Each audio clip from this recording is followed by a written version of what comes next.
नमस्कार। भारतीय कृषि अनुसंधान परिषद, राष्ट्रीय लीची अनुसंधान केंद्र मुजफ्फरपुर में आज किसान वैज्ञानिक संवाद का आयोजन किया गया और विभिन्न जिलों के किसान आज के इस कार्यक्रम में भाग लिए और अपनी समस्याओं का समाधान जाना, एक दूसरे के बीच अपने अपने खेती किसानी और खास करके लीची के किसान अपने अनुभवों को लेकर के लोगों के बीच में रखा। आइए राष्ट्रीय कृषि अनुसंधान परिषद, राष्ट्रीय लीची अनुसंधान केंद्र मुजफ्फरपुर के निदेशक डॉक्टर विकास दास सर क्या जानकारी दे रहे हैं, देखिए वीडियो में।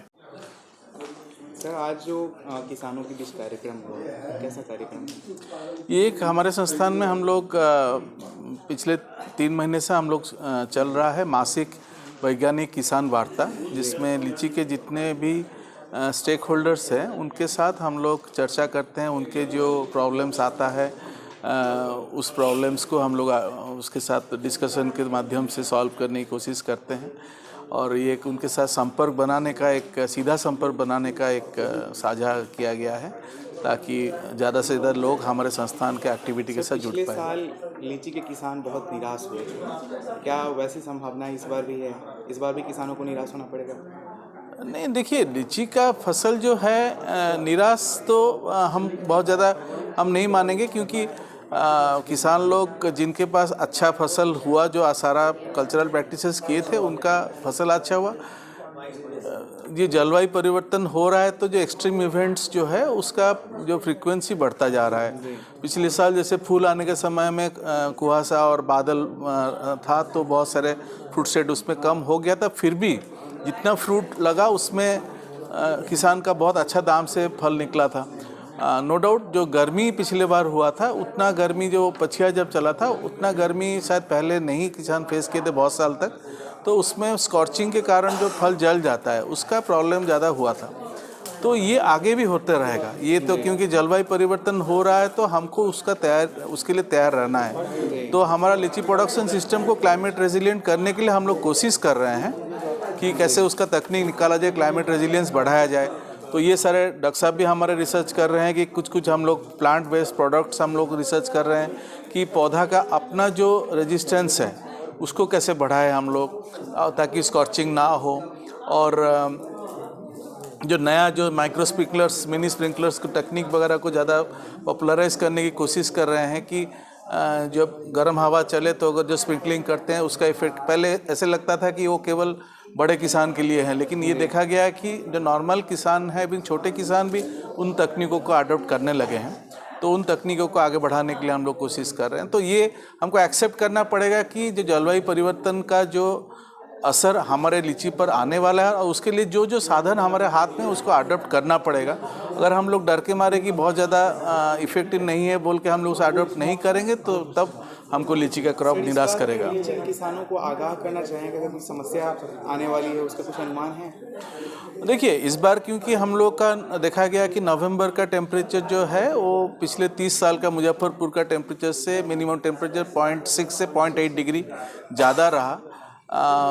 और जो मैक्सिमम टेम्परेचर भी 0.5 डिग्री ज़्यादा रहा 30 इयर्स का एवरेज से। और जो लीची में नवंबर के महीने में नया पत्ते नहीं आने चाहिए, नवंबर मिड से लेकर दिसंबर मिड तक, जो बहुत सारे किसान लोग को यहाँ से कॉल आया है, उनको नए पत्ते, जो डाली में नए पत्ते आए हैं उसमें तो मंजर नहीं आएंगे, लेकिन जिसमें नए पत्ते नहीं आए हैं जिन डालियों में, उसमें मंजर आएगा। तो उन मंजर में को अच्छी तरह से हम लोगों को देखभाल करने की ज़रूरत है, जिसके बारे में आज का कार्यक्रम था कि फरवरी के महीने में हम लोग क्या क्या काम करें कि जो आपका भी मंजर आने वाला है उसका कैसे अच्छी तरह से देखभाल करें। सर, एक अफवाह है मतलब क्षेत्र में कि लीची खाने से बच्चों को बीमारी होती है, इस पर क्या कहेंगे? ये बीमारी अभी तो फाइनली प्रूव भी हो गया। कुछ दिन पहले जो हमारे एम्स जोधपुर से जो डॉक्टर लोग पहले रिपोर्ट किए थे, वो लोग रिसेंटली आके बिहार के जो स्वास्थ्य विभाग के अधिकारियों के सामने वो अपना प्रेजेंटेशन दिए और अपना फाइंडिंग बताए कि जो AES बीमारी, चमकी जो बीमारी है, वो बीमारी माइटोकॉन्ड्रिया में कुछ प्रॉब्लम होने से ये होता है, जो हाई टेम्परेचर के कारण ये MCPG लीची के अंदर जो केमिकल को दोषी माना जा रहा था उसके कारण नहीं हुआ बोल के वो लोग प्रेजेंटेशन भी दिए, क्योंकि ये देखा गया कि चमकी बीमारी लीची जब रहता है तब भी होता है, लीची जब नहीं भी रहता है तब भी होता है। अगर लीची उसका कारण होता तो लीची जब नहीं रहता, जैसे फरवरी महीना से लेकर नवंबर महीना तक तो चमकी आता रहा, तो वो नहीं होता, केवल लीची के समय में ही होता। तो ये लीची उसका कारण नहीं है, ये पूरा उसका इंडिकेशन है। सर एक लास्ट क्वेश्चन है कि जब से इस संस्था का स्थापना हुआ तब से लेकर अब तक आप कहाँ तक पहुँचे हैं, मतलब किसानों के बीच में? लीची में हम लोग का जो सबसे बड़ा जो काम रहा, जो बिहार का सभी अलग अलग प्रांतों का प्रॉब्लम अलग अलग था, हम लोग अलग अलग प्रांतों का प्रॉब्लम को अलग अलग ढंग से हैंडल करने की कोशिश किए हैं। लीची का जो मेजर प्रॉब्लम हम लोग का है वो है कि लीची का जो उपज है यहाँ पे कम है, क्योंकि पौधा यहाँ पे बड़ा होने के कारण बहुत सारे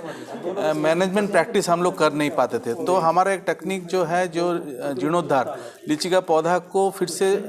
छोटा बनाना और जवान बनाना, वो तकनीक बहुत लार्ज मात्रा में किसान लोग इसमें कन्विंस हुए हैं और उस चीज़ को अडॉप्ट किए हैं। और हमारा जो लीची का दूसरा सबसे बड़ा प्रॉब्लम है कि लीची में जो फल का जो कीपिंग क्वालिटी कम होता है, तो वो उस पर हम लोग पिछले 20 साल से काम करके कुछ उसका जो कंट्रोल तकनीक हम लोग निकाले हैं और ज़्यादा अभी जैसे कुछ देशों में जो केमिकल हम लोग निकाले उस केमिकल के ऊपर दूसरे देशों में बैन किया गया, तो हम लोग अभी और ज़्यादा सेफ मेथड का स्टैंडर्डाइजेशन में लगे हुए हैं, जिसमें जो केमिकल बैन नहीं है विदेशों में। तो वो काम हमारा अभी चल रहा है, लेकिन ऑलरेडी जो टेक्निक निकला हुआ है किसान लोग उसको अडॉप्ट किए हैं और उसका फ़ायदा उठा रहे हैं। जैसे गर्डलिंग एक टेक्निक हुआ, जिससे चाइना जो वैरायटी है जिसमें हर साल फल हम लोग ला सकते हैं, अदरवाइज चाइना वैरायटी में हर साल फल नहीं आता है। हमारा संस्थान का सबसे बड़ा जो मैं समझता हूँ जो कंट्रीब्यूशन रहा, भारत में लीची का प्रसार विभिन्न राज्यों में, अभी भारत में 19 राज्यों में लीची का खेती होता है। ये एक बहुत इंपॉर्टेंट चीज़ है, ताकि लीची का जो अवेलेबिलिटी पीरियड केवल पहले मई महीने तक या जून के पहला हफ्ता तक था, अभी अप्रैल का अंत से लेके दिसंबर महीना तक भारत में लीची का पौधा मिलने लगा, फल मिलने लगा है। कर्नाटका में दिसंबर में लोग फल हार्वेस्ट कर रहे हैं, जो हम लोग के यहाँ से भी पौधा वहाँ से और जा रहा है कि लोग लीची का प्रसार हो रहा है। तो लीची का जो पॉपुलैरिटी जो नॉन ट्रेडिशनल स्टेट्स में होने लगा है, इसमें हम लोग का केंद्र का सबसे बड़ा मैं मानता हूँ कि योगदान रहा।